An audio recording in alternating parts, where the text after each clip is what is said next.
Magandang hapon, Maribeles, Bataan. Ayan oh, kaganda-ganda oh mga kawan heart ko. Oh, na-vlog ko na to nung araw mga kawan heart ko nung panahon na parang ang followers ko pa lang ay nasa 7K. Ngayon meron na po tayong kulang-kulang 230,000 followers. Magandang hapon po sa inyong lahat, magandang hapon Bataan. Ito po ay ang tinatawag na view deck mga kawan heart. Ayan oh. Ayun, ganda ng view. Oh. Pasyal ko kayo mga kawanart. Para siyang ano, fishport. Ayan oh, parang fishport. Parang nga talaga siya. Siya na talaga siya, hindi parang pala.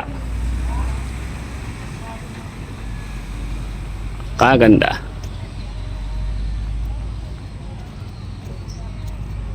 Natulog na ako dito nung araw mga kawanart ko. Dito sa tabing daan na yan. Nung araw kasi may tumirik dyan na truck. Tapos alam ko isang araw at kalahati ako dyan. So dito kami natulog ng ano, ng isang gabi mga kawanhart ko. Apakaganda oh.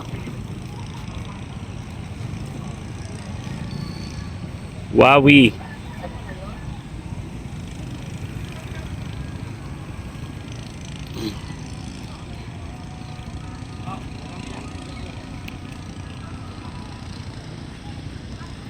Yun. Ayun yung 3 musketer oh. Sa 3 musketer. Oh, sobrang lilinis pa mga kabanat ko dahil nga kami ay kaya nga pala kami nandito mga kabanat ko dahil nag-rescue kami sa isang truck doon sa may pabrika ng Bimig. Kaya umandar yung truck. Hindi ko na kinunan pero okay naman na siya, umaandar naman na. So ito kami ngayon, pauwi na. Ayan yung aming service. Kaya yung kami po ay sobrang lilinis pa. Ayan oh, kamay ng inyong lingkod. Ayan.